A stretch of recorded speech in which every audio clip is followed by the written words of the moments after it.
वज़ीर-ए-आज़म शहबाज शरीफ सरकारी दौरे पर सऊदी अरब पहुँच गए। सऊदी फ़िज़ाई हदूद में पहुँचते ही वज़ीर-ए-आज़म के तैयारे को सऊदी फ़िज़ाइया के F-15 लड़ाका तैयारों ने हिसार में ले लिया। शानदार इस्तकबाल। एयरपोर्ट पर डिप्टी गवर्नर रियाज शहजादा मोहम्मद बिन अब्दुर्रहमान ने वज़ीर-ए-आज़म का इस्तकबाल किया। मुलाकात में अहम उमूर पर तबादला ख्याल। तर्जुमान दफ्तर खारजा के मुताबिक वज़ीर-ए-आज़म को दौरे की दावत वली अहद मोहम्मद बिन सलमान ने दी। वज़ीर-ए-आज़म के साथ नायब वज़ीर-ए-आज़म इसहाक डार, ख्वाजा आसिफ और मोहम्मद औरंगज़ेब भी मौजूद। वज़ीर-ए-आज़म की सऊदी वली अहद से कुछ देर बाद दो तरफा मुलाकात होगी। पाकिस्तान सऊदी अरब ताल्लुकात के तमाम पहलुओं का जायजा लिया जाएगा। इलाकाई और आलमी उमूर पर तबादला ख्याल होगा। वज़ीर-ए-आज़म सऊदी अरब से ही बरतानिया रवाना होंगे। वज़ीर-ए-आज़म बरतानिया के बाद जनरल असम्बली से खिताब के लिए न्यूयॉर्क जाएंगे।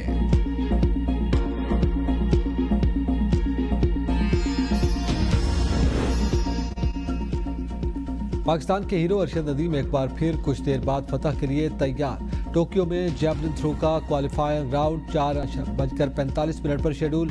जुमेरात को फाइनल। पूरी कौम की नजरें अरशद नदीम पर लग गईं। कौमी एथलीट अरशद नदीम की वालदा की आवाम से दुआ की अपील। अरशद नदीम की वालदा ने कहा, कौम दुआ करे मेरा बेटा कल का फाइनल भी जीत जाए। इंशाअल्लाह अरशद नदीम फाइनल जीत कर मुल्क का नाम रोशन करेगा। एशिया कप पाकिस्तान यूएई के खिलाफ मैच खेलेगा या नहीं, फैसला न हो सका। आईसीसी इजलास दुबई में जारी। पीसीबी हुक्काम वीडियो लिंक के जरिए इजलास में शरीक। पीसीबी ज़राए के मुताबिक पाकिस्तान क्रिकेट टीम की आज मैच खेलने के लिए तैयारियां मुकम्मल हैं। आज के मैच में मैच रेफरी रिचे रिचर्डसन होंगे। एंडी पायक्राफ्ट को तब्दील न करने पर पीसीबी ने आईसीसी को दोबारा खत लिखा था। पाकिस्तान क्रिकेट बोर्ड ने मैच रेफरी को न हटाने का फैसला मुस्तरद कर दिया था। पीसीबी के आईसीसी को जवाबी खत में मुतनाज़ अंपायर के खिलाफ इंक्वायरी ड्रामा करार दिया गया। पीसीबी ने कहा था कि आईसीसी का एंडी के खिलाफ एक्शन लेने का इरादा ही नहीं था।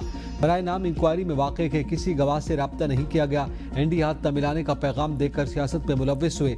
एशिया कप में पाक भारत मैच के बाद भारतीय टीम ने स्पोर्ट्समैन स्पिरिट की खिलाफ वर्जी करते हुए पाकिस्तानी खिलाड़ियों से मुसाफा नहीं किया था। टॉस के वक्त भी मैच रेफरी ने कप्तानों से हाथ न मिलाने की दरख्वास्त की थी। भारतीय सरपरस्ती में तरबियत पाने वाले अफगान क्रिकेटर हार का गुस्सा पाकिस्तान पर निकालने लगे। अफगानिस्तान के कप्तान राशिद खान की बांग्लादेश के हाथों शिकस्त पर पाकिस्तानी अंपायर से बदतमीजी। मैच के बाद ग्राउंड से बाहर जाते हुए राशिद खान ने अंपायर फैसल आफरीदी को गुस्से से आग बगोला होकर नाज़ेबा इशारा किया। आईसीसी ने T20 बॉलर्स की रैंकिंग जारी कर दी। भारत के वरुण चक्रवर्ती नंबर 1 बॉलर, पाकिस्तान के सुफियान मुकीम 4 दर्जे तरक्की के बाद 11वें नंबर पर पहुंच गए। अबरार अहमद 11 दर्जे तरक्की के बाद करियर की बेहतरीन 16वीं पोजीशन पर पहुंच गए। भारत के अक्षर पटेल का 12वां नंबर, कुलदीप यादव 23वें नंबर पर मौजूद। अफगानिस्तान के नूर अहमद 8 दर्जे तरक्की के बाद 25वीं पोजीशन पर आ गए। चाहिए जिवें मरियम नवाज असा कुएं चाहिए है। असा सिलाब ते बुढ़े होए लुढ़े होए असा को कोई शाय का नहीं मिलदी।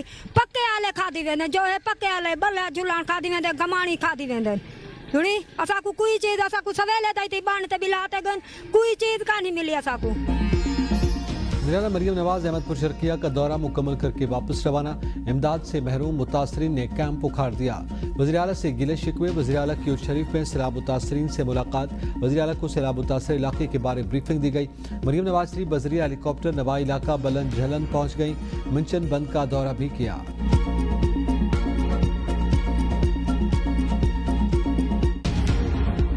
का खुलदार में इंटेलिजेंस बेस्ड ऑपरेशन 5 भारतीय सरपरस्त दहशतगर्द जहन्नम वासिल। आईएसपीआर के मुताबिक 14 और 15 सितंबर की दरमियानी शब ऑपरेशनल फितनत हिंदुस्तान के कारिंदों की मौजूदगी की इत्तला पर किया गया। दहशतगर्दों के ठिकाने को मौसर अंदाज में निशाना बनाया गया। दहशतगर्दों के कब्जे से अस्ता और बारूदी मवाद बरामद हुआ। इलाके में क्लियरेंस और सर्च ऑपरेशन जारी।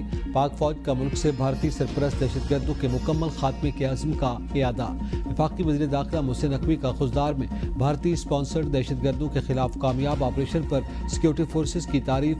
पेशा वराना सलाहियतों को सराहा। कहा, कौम सिक्योरिटी फोर्सेस के शाना बशाना खड़ी है। फितन हिंदुस्तान के दहशतगर्दों के मुकम्मल खात्मे तक ऑपरेशन जारी रहेंगे।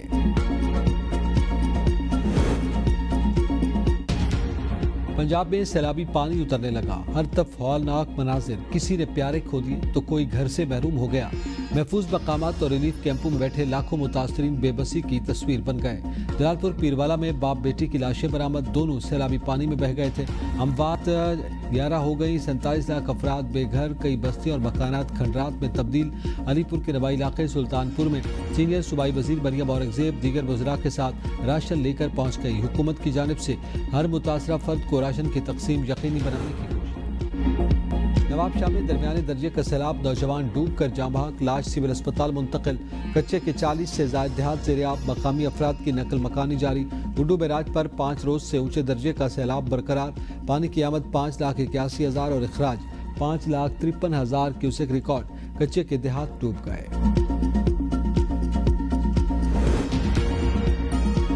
سیلاب متاثرین کی بحالی اور ٹیکس ہدف پورا کرنے کے لیے منی بجٹ لائے جانے کا امکان۔ ذرائع کے مطابق لگژری گاڑیوں، سگریٹس اور الیکٹرانک سامان پر اضافی ٹیکس کی تجویز۔ درآمدی اشیاء پر جون میں کم کی گئی ریگولیٹری ڈیوٹی کے برابر لیوی لگائی جا سکتی ہے۔ الیکٹرانک اشیاء پر 5% لیوی زیر غور۔ مجوزہ منی بجٹ سے کم از کم 50 ارب روپے اکٹھے کرنے کا ہدف ہے۔ اگست میں ٹیکس وصولی میں 50 ارب روپے شارٹ فال ہوا۔ جولائی تا اگست ٹیکس ریونیو میں 40 ارب روپے کمی آئی۔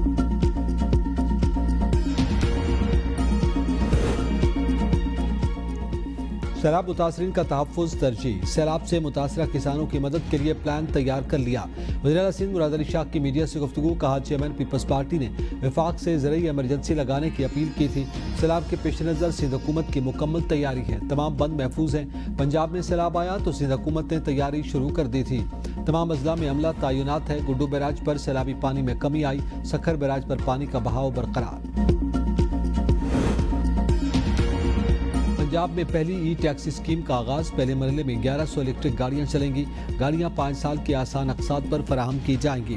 1000 گاڑیاں یا کارپوریٹ سیکٹر کے لیے مختص، 100 گاڑیاں انفرادی درخواست گزاروں کو دی جائیں گی۔ خواتین کو 30 گاڑیاں ملیں گی۔ صوبائی وزیر ٹرانسپورٹ کا کہنا ہے کہ ای ٹیکسی منصوبے سے روزگار اور بہترین سفری سہولیات فراہم ہو سکیں گی۔ منصوبے سے ماحول دوست ٹرانسپورٹیشن کو بھی فروغ ملے گا۔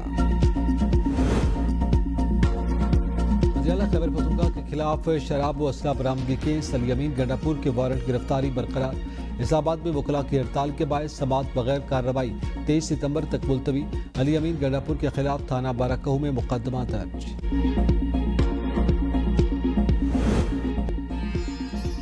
عراق کے مقدس مقامات کی زیارت کے لیے جانے والے زائرین کی عمر کی حد مقرر، 50 سال سے کم عمر اکیلے مردوں کو زیارت ویزا جاری نہیں کیا جائے گا۔